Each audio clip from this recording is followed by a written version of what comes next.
Good afternoon and welcome to day 4 of Blockchain Week. Today's taxation discussion is brought to you by Valles Accountants.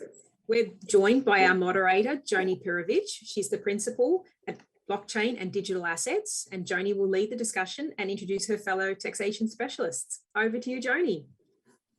Thanks very much. And again, thank you to Valles Accountants, Greg and the team for sponsoring and allowing us to be here today, as well as Blockchain Australia and all of the team that has put on this amazing week. I will make some comments throughout this session, but really we're bringing a bunch of expert tax professionals together to give us some quick insights and sound bites. We don't have much time today. 45 minutes to talk about tax is definitely not enough time. So we're going to whip around the room. Each will give an introduction about themselves and some of what they're working on in their insights, and we'll have a bit of time for a few mini deep dives, but encourage everybody to follow each of these tax professionals. They're experts in their own right, leaders in their own right, and contribute to the conversation where you can. Before I hand over to the first, I do just want to acknowledge the lands upon which we meet, that and the traditional custodians of that land, as well as our leaders, our elders, past, present and emerging. So without further ado, I think I'm going to go to Greg first. Can you introduce yourself, your firm, what you've been doing, and a couple of the key points that you think are important here for tax, blockchain and digital assets? Greg. Thanks, Joni. Thanks, everyone. Wonderful to be with a great cast of the panelists. Well, Greg Valles from Valles Accountants, Managing Director. 6 years ago, I had a Top Gun moment when 4 F-16 fighter jet pilots walked into my office and needed my help. And further discussion, they had raised 12 million US, written a brilliant white paper and a feature article in the Fin Review. Going forward, they wanted to understand their corporate governance and also compliance strategy. Fast forward today, and also how to deal with professionals as well. I mean, they didn't have much of a business acumen, and they needed that advice, and that's really a great role for the accountants. Fast forward today, 50% of my practice is now with blockchain and cryptocurrency and moving fast. Thanks, Greg. I'll move to Sarah next. Sarah Hickey from PwC, and I do want to give a preview of something that you want to talk about because I'm incredibly proud. You've launched a PwC DAO, so please touch on that in your introduction. Thanks, Joni. It's we've called it a DAO, but I'll be honest, it's just a chat group. So you know, we're still PwC at the end of the day. We're getting there. But you're right. So Sarah Hickey, I'm the Sydney tax markets leader for PwC. So I sit on our tax leadership team. Like Greg, I started off on the ICO journey with some clients quite a while back, but we've actually been advising for the past 6 or 7 years across the entire spectrum of the financial services market. So we've been talking to mature players, we've been talking to new entrants, and over that period of time, there's a group of us internally that have become hugely passionate about this space and how exciting it is, and it's been really amazing over the past 6 months in particular to have now a lot of people around the firm coming to us and asking questions and being able to share some of the amazing things we're seeing in the industry, and start to learn even more. So you're right, Joni, we've got about 20 odd people that join a discussion group every 2 weeks where we talk all things crypto tax, but we're still learning. And so I'm really looking forward to the discussion today and to learning from everybody else on the call. Thanks, Sarah. I'm now going to scoot over to Shane Brunette from Crypto Tax Calculator. Tell us what it's like on the ground trying to code tax rules for all of these sorts of transactions. Yeah, thanks for your intro there, Joni. Yeah, so Shane from Crypto Tax Calculator founded this software product back in 2018 that helps you come to a determination around your crypto taxes from, how do you actually calculate this and pull up the data from not only the centralized exchanges and merging that data together, but more importantly, the actual blockchain information, like what happens when there isn't a financial middleman and how do you go about doing your taxes in that situation where you can't get a transaction history easily. We help service over 1,000 accounting firms at the moment, and we've got just over 90,000 users right now. very much in the weeds. I'm not actually a tax professional per se. I'm actually a software engineer. So spent a lot of my early days there really trying to understand this blockchain data and what it looks like. And now I work pretty closely with accountants and tax lawyers, not just in Australia, but also globally. It's quite a global issue, this whole taxation around crypto taxes, cryptocurrency. Completely agree. And speaking of it, global problem, even though each of us are coming at it with our domestic expertise, Lizzie, I'm going to turn to you. RMIT Blockchain Innovation Hub, you've had global recognition for all the work you and your team are doing. Can you talk to us, introduce yourself and talk to us about some of that research you're doing with what tax agents are facing on the ground? Thanks, Joni. Yeah, so I'm a research fellow for the Blockchain Innovation Hub. Also have a second hat of being a lecturer in the accounting space. So my background, I'm a tax accountant at heart. So I really have that close connection to tax practitioners. So that real practical connection between the legal operation and actually having that compliance work done. So I'm really interested in the space of how tax practitioners, how taxpayers are having to accommodate or realise the fun tax world that is following all their shenanigans that they may be getting up to on chain. So I'm really interested in ensuring that, for example, a tax practitioner can essentially operate competently as in compliance with the tacit code of conduct and what that actually means. So that does that mean having to have a baseline understanding of how blockchain operates to actually appreciate the potential tax implications? And if you get a group of tax practitioners in the room, they're going to have a diverse interpretation of some of these transactions, which I'm sure we're going to explore today. So having an understanding of a number of kind of firms out there with a different level of understanding and those are maybe waiting for the professional bodies to provide sufficient guidance that are actually practical, that go into the depth, the weeds of how they're actually going to comply or have their clients comply, and that education surrounding the taxpayers appreciating what they've actually the liability that they may have created, and how to progress from there. So really curious about that and the implications and interpretation of some of these activities we're getting up to. It's a really interesting space and really excited to be part of the Blockchain Hub to help pursue those challenges coming towards us. Thanks, Lizzie. And so now the merging of professions, we do have on our panel a qualified accountant and a tax lawyer. So I'm talking here about Ross Higgins. Please introduce yourself and let us know how you're drawing on both those areas of domains to come up with some practical recommendations as you're giving the tax advice.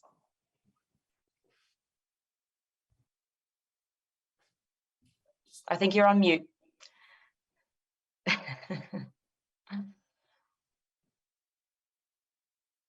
While we're waiting for Ross. Good point. Sorry about that. Welcome.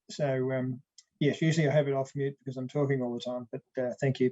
I practice as a lawyer, but I am also a chartered accountant and was 20 years as sort of a tax practitioner in the Big Four, and look, it is handy sometimes to be good at chartered accounting as well, because of it's good to be good at numbers. It's good to be understand debits and credits and your analysis of a lot of these things. And there's a lot of challenges, commercial, legal, and accounting in relation to all of this. Certainly, the industry is moving forward much faster than the tax law in terms of getting clarity on certain things. Lots of issues are arising. People just go ahead and do things.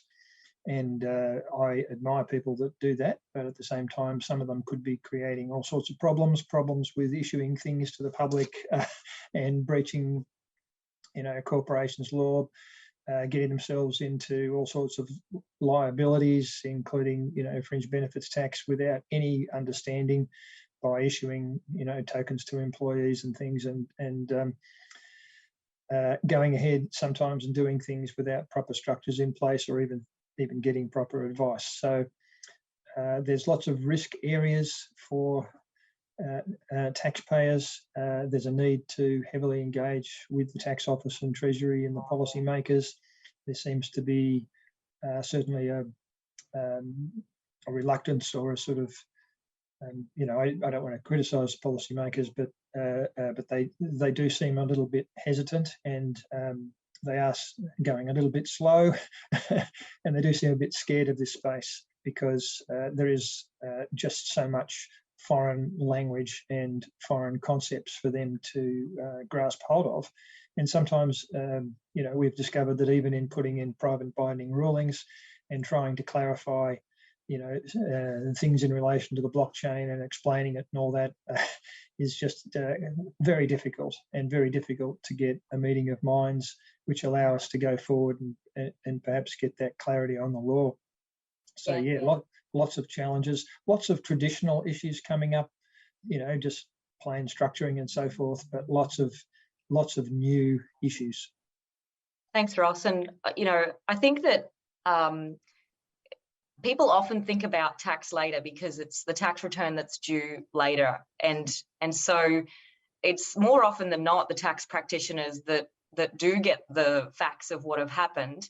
And that's almost the entry point to say, oh, these are all of your tax issues, but hey, did you talk to a securities lawyer, you know, or a financial product lawyer at the time that you issued these things? So I think we're catching it as, you know, tax is discussed more and more.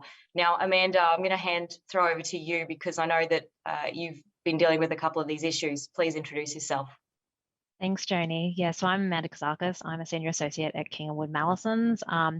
So the reason that I'm in this space is I've been working really closely with our digital assets, financial markets and derivatives team who are really leading the charge in this space. So it's been an awesome opportunity to be able to work on some really interesting issues. And that was a great segue, Joni, because to be honest, the type of tax advice that I've been giving in this space is really at the beginning end, is really about the structuring and about, well, how do you do it? And as Ross has mentioned, in such an unknown market. So I'm really excited to continue to work in this space, but also to hopefully get some government and ATO engagement as well, because that guidance is so important. Couldn't agree more. And last but not least, Toby, please introduce yourself and let us know what your insights are. Thanks, Joni. Toby Eggleston, partner at Greenwoods and Herbert Smith Freehills. So my interest in this space developed, I've been closely working with the venture capital group in Herbert Smith Freehills, side by side with them, and usually acting on the founder side.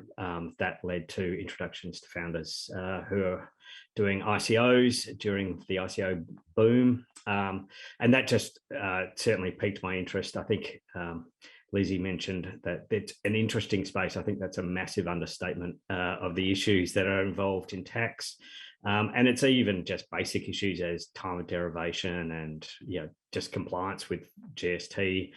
When in those days it was issuing a token, but, you know, same now with corporates issuing NFTs and how that should be structured.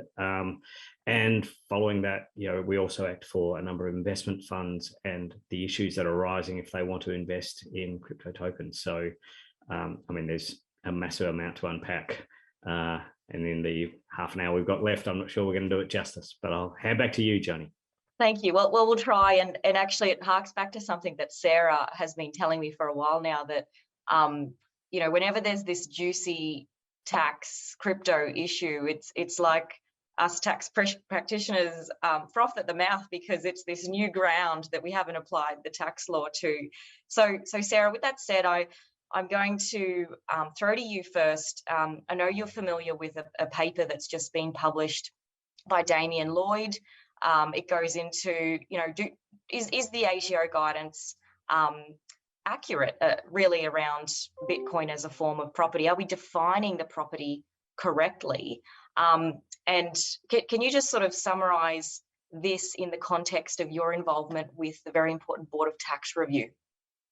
Sure. So, Joni, the Board of Tax Review hasn't kicked off yet, but I think for those who haven't heard about it, it's a really fantastic thing that I know a lot of people, and I imagine the ATO among others have all been keen for, which is a review of the area around taxation of digital assets. So it's not just cryptocurrency in sort of the Bitcoin and F space, it's digital assets, including NFTs and the broader framework. And the reason that I think that is such a valuable piece of work is because it gives us the opportunity to ask questions like this, which I know that we're all grappling with. And I think Damien's paper was an excellent reflection of some of the difficulties when you unpick the fact that Bitcoin with a lowercase b is not actually a coin. It's a series of rights and obligations. And, you know, if we go back and look at tax guidance, in the 90s, there was guidance given on whether a share is actually one asset or a bundle of rights. You know, these are things that we can debate over and have very fair differences of opinions on for years and years. So I think the key thing here is really trying to figure out what is the right treatment for Bitcoin. And that's quite a unique question, as opposed to what is the right treatment for other digital assets like F, because of the unique nature of the Bitcoin blockchain. But I do think there's something really interesting to unpick in there around the currency point. I think it's probably a moot point now with the El Salvador developments, where most of us would sort of recognise that even under the ATO's narrower view of currency, we're probably butting up against some challenges there. And so I think really one of the great things about the Board of Tax Review is that we can sort of bring together those differences of view and talk about what we think the outcome should be, and also what the implications are if we can't land on something. So for mine, I think there's a really genuine question around whether Bitcoin's already a functional currency, a foreign currency. But I think the more important question is, can we get some sort of agreement on it? And can we kind of make some headway towards figuring out whether that's the right answer? And if not, legislation might be needed. But if it is the right answer, let's figure out what all the implications of that are, because we've probably all been getting it wrong for a little while. Thanks, Sarah. And so I'm going to throw to Shane as well as Toby to follow up this point and then segue into the next.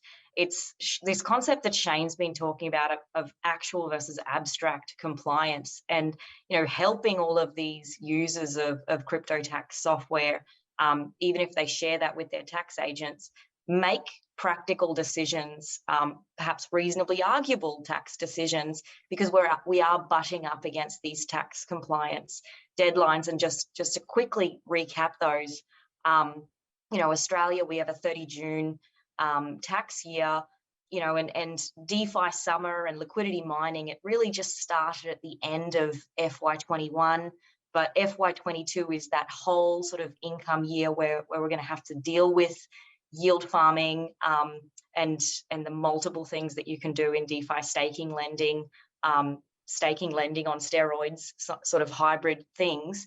So, and then FY22 and FY23, we're going to have increasing tax complexity and questions. But the FY21 tax returns are, if they have not already been lodged, they're due shortly. So we're really at that crunch point of how do we manage this tax risk? And then Amanda, I'll probably come back to you in the need for the timely guidance. So Shane, I'm just going to go to you first, and then Toby. Yeah, so there's certainly a practical point of view in terms of we do need some guidelines and answers to some of these concepts that have emerged in the cryptocurrency market and have become particularly popular over the last year. And there is a time pressure there. I think also, like, you know, there's this concept of like practical calculations, right? Like what's actually being published to the blockchain in terms of what does this transactions actually look like, compared to, you know, theoretically what could be derived as a potential right, or, you know, what might be occurring. Like when is a classic one is liquidity pools, and when is the interest actually occurring, and when's that kind of beneficially earned to the individual. And, you know, there's certain transactions that do occur and they're published to the blockchain, and the blockchain is an open ledger, really. And it just needs to be read the right way of what's actually going on, and just trying to stay true to the actual transactions occurring on the blockchain, rather than kind of deriving something from this that becomes a lot harder to be compliant with from a practical point of view. Yeah, and so Toby, can you talk to us, and Sarah touched on it, is it a bundle of rights approach where do I have a number of blockchain transactions, but I look at, you know, the three of them as one transactional bundle of rights? You know, how do we look at these things? That's a very interesting question, Joni. I mean, I think there's the HMRC, so the UK Inland Revenue published a paper on DeFi, and they gave, I think, 10 examples, but indicated that, you know, each platform, each lending pool would you know, you'd need to dig in to determine exactly what rights were arising to each individual participant. They gave, as I said, 10 different examples. They've worked through it. I'm in the process of translating that into an Australian context. But I don't envy Shane's task in pulling this all together into a compliant software package. I certainly hope he can, because it's the software I use. But yeah, I think it's incredibly complex, and don't want to steal Amanda's thoughts, but yeah, definitely some guidance from the ATO on just even basic type of principles they would look to apply in this sort of context would be extremely useful. Thanks, Toby. And so, Amanda, I know one thing that's close to your heart is wrapping, and the context behind this, you know, for those that perhaps haven't got into the weeds of these blockchain networks and how they're proliferating, is that, you know, I access the internet and I've got a number of payment providers, you know, and there's a payment networks. It doesn't matter to me that there are multiple. If I make my purchase, you know, it's just one internet and one transaction, but actually, you know, we've got the Bitcoin network, we've got the Ethereum network, we've got, you know, the Ethereum killers like Cardano, Solana, etc. And so this concept of wrapping, even within the Ethereum blockchain, because Ether is not compatible with its own blockchain, is that access to functionality of, you know, on one chain or on multiple chains. You know, how are you seeing wrapping, and where do you think we need to go with a Web3 tax principle around access to multiple platforms and functionalities when we're not in that environment of one anymore? Yeah, it's really interesting, and I echo Toby's views that some sort of guidance and principles are always what's important. And if we can't be, obviously, this area is just evolving so quickly that I don't think it's probably practical to be able to have guidance on every single point in a timely manner. But some principles would be great. I mean, as you said, wrapping's a really interesting one, because we're just trying to grapple with, well, what is it? Is it disposal of one asset and the acquisition of another when you're just swapping them? But if you go through a custodian, you can technically have access to that original wrapped asset again. So does that mean that it's just a derivative? But we know the current ATO views, at least on their feelings on derivatives and whether the TOFA regime applies, it, you know, so far it doesn't. So the real question is, you've got so many, I guess, things happening that some guidance would be useful, because is there inherent value in wrapping to put it on to make it more functional for whatever platform you're putting it on? These are all the sort of questions that I think we need to explore. And I think we could come to, probably between the panel, a range of different answers to that question. And I think some sort of guidance would be great, if I'm going to be honest. Because we're not dealing, despite the fact that in all the Treasury papers that we've heard so far, they're going to apply traditional tax principles. I think we, at the least, need guidance, or we need some sort of acknowledgement that maybe there are certain other, you know, potential exceptions or rules that we should put in the legislation to account for this technology. Yeah, thanks, Amanda. Well, Ross, I'm going to throw to you, because I know you've got direct experience negotiating one of the rulings on foot that's trying to get some clarity around a lending protocol which involves wrapping. Do you have any insights based on that experience that, you know, could the taxpayer or could a collection of tax professionals actually brought their minds together and put something out, perhaps in the public by way of guidance? You know, talk to us about the length of time that it's taking and the education journey. Oh, it's certainly taking a long time, and the ATO and the Treasury are very, very hesitant to rush with this. And, I mean, I've got some respect for that, but in the end, life is moving at a great pace. Not all DeFi products are the same. Certainly some, and the one that we're going for the private binding ruling on would seem to be what I call top of the barrel, which means that it really does look like in wrapping the ETH for the purposes of enabling an effective borrowing, does seem to preserve the underlying identity of the original ETH, and it's simply a functional step that's necessary. And it seems that this is the closest equivalent that you can get to your classic situation where you hold a property and you put it up as security to borrow so you can buy another property. And that's what some people want to do with their crypto. Of course, if they've got big gains accruing, they don't want to have to dispose of it to liquidate it into Australian dollars, into fiat currency, and then go and buy their property. They want to say, well, I still want to hold my crypto. I just want to use it. I want to leverage off it like you can with the property. And I want to borrow and I want to go and buy something else. So at this stage, I don't think the tax office has authorised or approved any of these DeFi products to actually achieve that yet. But, we are working with them on this private binding ruling to try and get one across the line. And I think, well, we should have a good chance of doing so based on our understanding of the situation. But based on what we've seen from them so far, there's a reluctance, and they're really, really struggling with it. So I think, the engagement is a real challenge. And in the meantime, if you want to protect yourself from risk, or if taxpayers want to protect themselves from risk, I mean, certainly one way is to give everything to a tax agent and possibly try and come within a safe harbour if the tax agent, supposedly doesn't get it wrong. That supposedly, in accordance with the tax office view of the world. But otherwise, you do need to have, proper wraps in place, to protect yourself from penalties, and you have your best go at trying to come to a best view as to what the situation is. Now, if you have a number of tax professionals and they get together, or bodies, and they put out and say, look, this seems to be our best analysis of what we think should be the situation under the current law, what we've got to work with, we recommend that, everyone's got to get their own advice, but we recommend that this is an approach which you could take. It'd be very hard for the tax office to say that you hadn't taken reasonable care, and that you hadn't seriously considered how to treat things. And then if you've applied that sort of guidance, that should protect you from penalties.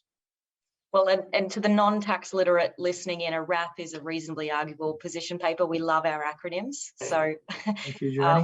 we'll try and keep it light. But so I'm going to throw now to Greg and then Lizzie, because this idea of managing tax risk and getting advice, the structuring advice early, and then Lizzie, how it pans out into a tax practitioner's competence standards.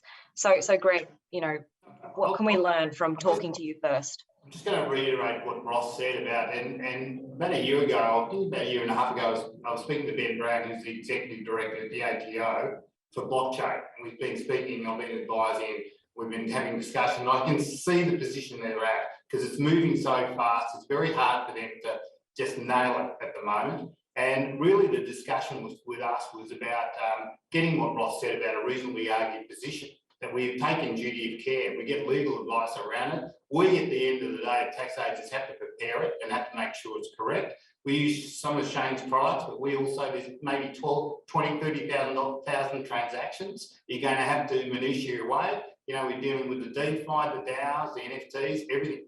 It's all coming our way. And we have to be very, very educated in it. And we make sure that we use all the professionals here around the table to make sure that we've got the best story and we de-risk. I mean, we've had dealings with the ATO. They've got access to online, offline ramps. So make no bones, if they're not available or capable at the moment, they will be. And it'll be all retrospective. So it behoves you to use the experts here to be able to make sure that there's a duty of care, and we make sure that they're thoroughly processed. So Lizzie, you might probably further comment on that. Yeah, and I'd just like to make the point too that not all tax practitioners have a lot of clients yet. So there's a broad range of firms out there from anywhere that have not really got awareness of any of their clients participating in this space to as Greg is suggesting, those that are much more really in the thick of it. And so it really comes to mind that, well, what happens if a client comes to you and has undertaken all these activities, and are you of an adequate educational understanding of the space to actually service that client? And so there's some big important decisions and preparation to really be contemplating to ensure that you as a tax practitioner are actually able to actually attend to those clients' affairs in that way and be able to understand their affairs. But I'd also like to highlight the fact that not all taxpayers are using tax practitioners to lodge. We have obviously the MyTax system that's growing and growing and growing, and so there's that concern there about taxpayers who are doing it themselves. And the concern of all the risk of getting it wrong or not understanding, or if it's simply too hard, ignoring it, and perhaps ignoring it until the ATO letter comes in. But how long, obviously the ATO is at a point where it is certainly sending out lots of letters, but it's still not quite there yet with, capturing, identifying all these activities. And we're going to see that improve over the next couple of years. So, I think tax practitioners have to be, ready. The professional bodies have to be ready in being able to guide, and obviously the ATO, there needs to be that baseline understanding to be able to, as a tax practitioner, undertake the role, but also appreciating if we have a MyTax system, if we have a self-lodgement system, being mindful of those taxpayers, because what are the taxpayers that are actually using this? How we characterise those? Are they young? Just starting off in the world? Are they going to be laden with crazy tax debts, and unprepared, unable to pay because of volatility in the crypto space? So there's that concern about the taxpayers themselves, the problems that they can actually fall into because of that lack of awareness and understanding. I think there's a real need to educate both tax practitioners and the taxpayers adequately, and now.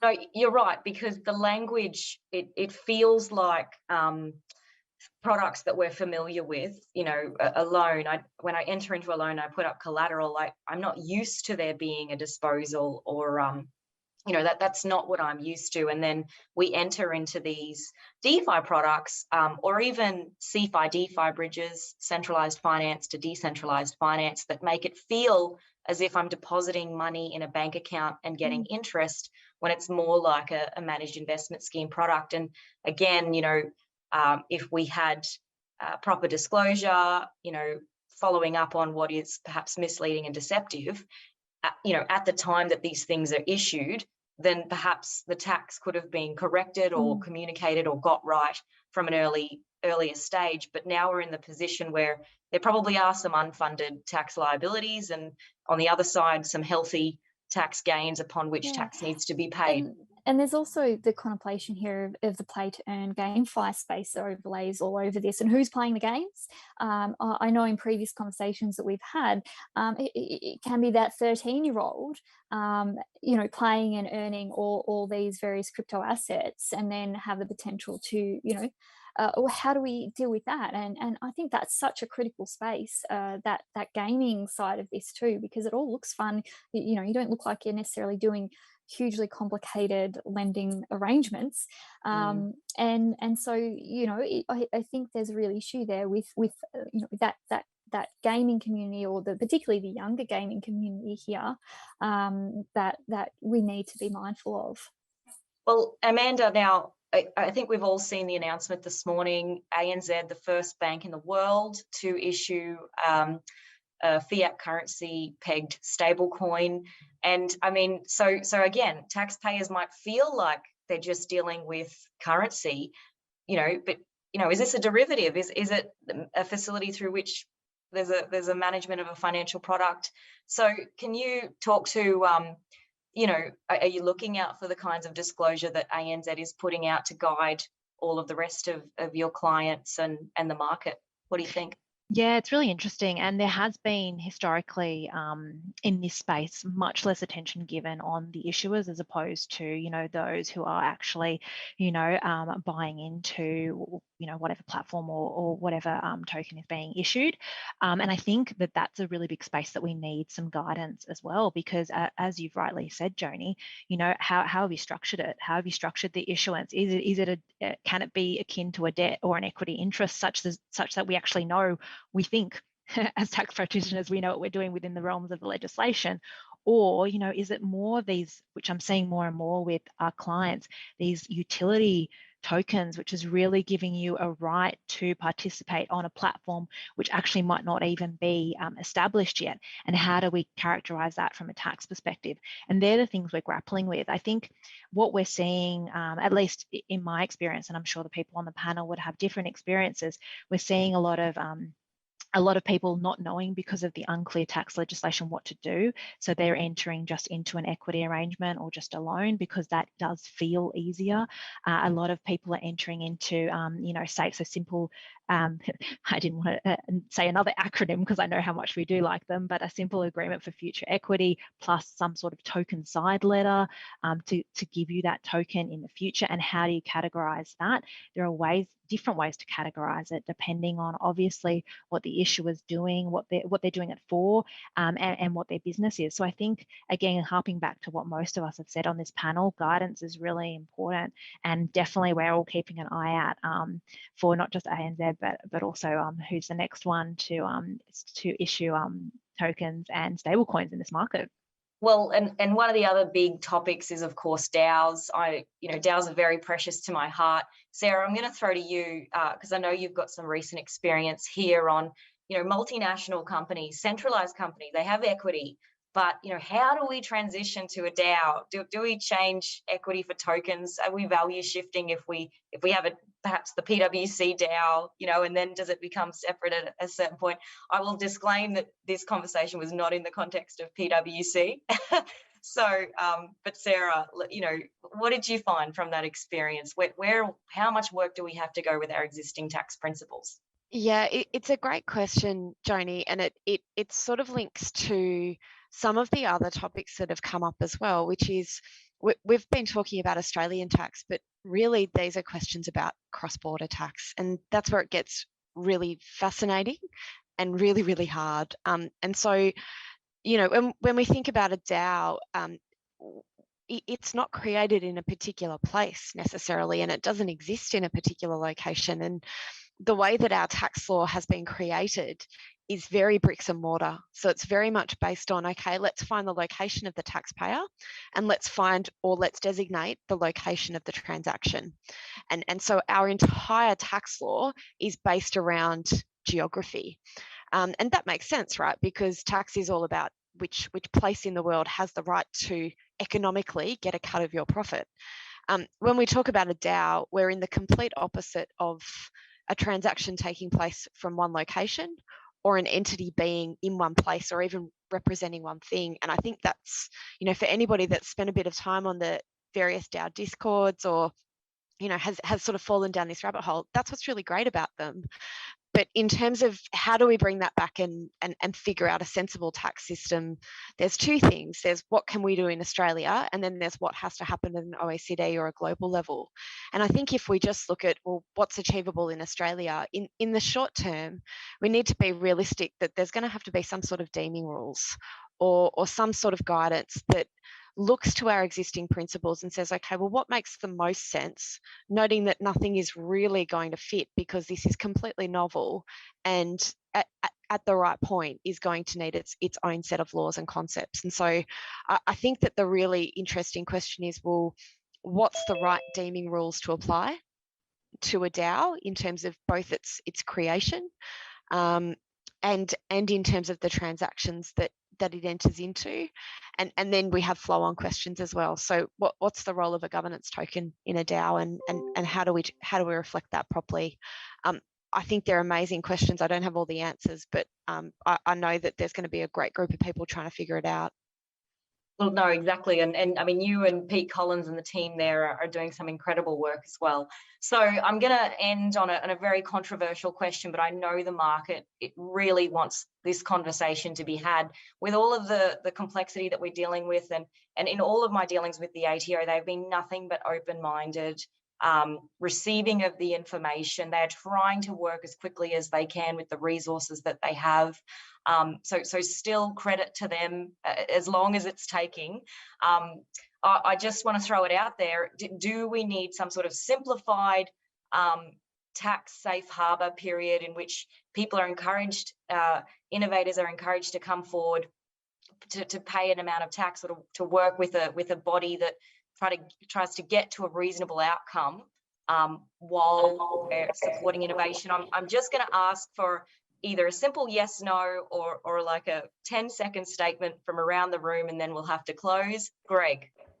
I just think the ATO wants you to thought the process very well and use perhaps professionals when you have to come to the arguments of that avoids Part 4A, which is the anti-avoidance provision, that we're not trying to avoid our tax obligations, basically. And whilst the ATO is working that out, that's what they will want you to reasonably. And that's why I'm insistent that everyone in this industry needs the professionals to be able to meander through, because they'll find themselves in a very difficult position if they haven't sought that advice. Thanks, Greg. Very important comments. Lizzie. Couldn't get to my unmute button quick enough there. I think it's a great idea, and I think it's really important to note that disclosing and complying is the important part. Don't ignore it. Is the biggest issue, I think, is that's going to follow on if we don't do anything. If we just ignore the problem, it's not going to go away. Definitely don't ignore it. Shane. Yeah, I think the biggest focus should be around education and guidelines. You might not be able to cover off everything in a practical time point, but certainly for the majority of the market, there could be some recent, we've seen some recent guidelines from the HMRC, which I wouldn't necessarily agree with, but they're certainly helpful to that market. Some sort of positioning and to some of the more advanced cryptocurrency elements that have become popular in the last year would be super helpful. Agree. Amanda. Yeah, agree with everyone. Think it's a great idea. So I'm going to leave it there. Thanks. Toby. Yeah, I think much the same. Certainly try as best you can to comply with the obligations that you've got. But I mean, the ATO has in the past provided amnesties on transfer of trusts and foreign companies which haven't been disclosed. And I think that would, given the uncertainty in the situations, it would certainly be an appropriate step to take. Ross. Yeah, look, sometimes we're in complex matters, taxpayers don't get, detailed advice from tax advisors. Sometimes the tax office seems to defer these days to, recklessness quite easily. I think I would like to see them take the approach a little bit like when super funds first got taxed in 1988, an educative approach and very light on penalties, and just, taking the view that, taxpayers were going to take a while to grapple with this. And I might say that when taxation of super funds came in, the rules were actually quite clear. It was just that because it was such a new frontier, and frankly, a lot of the tax office people that were coming out were trying to grapple with it themselves, that they took the educative approach. And that was for years. Now they seem to be clobbering super funds in some respects. So I don't know whether that just reflects the current mandate, but really I would like to see them take an educative approach. And if taxpayers are giving it a bit of a go and haven't shown that they're deliberately trying to, not disclose or avoid things, they should take that educative approach. Thanks, Ross. And Sarah, bring us home. I think yes, but I think we need to know what compliance means. And I don't think we know what compliance means yet. So absolutely, there should be something to support people that are doing the right thing and trying their best. But before we get there, we need to come together as an industry and figure out what is the compliance that we're looking to get to. Does that make sense? And then absolutely, let's make sure we get as many people as possible educated and across what that compliance looks like. Exactly. A call to action. Join us, contribute. Please let us get to responsible tax principles and guidance. Thank you, everybody, for the time, and enjoy the rest of Blockchain Week, everybody.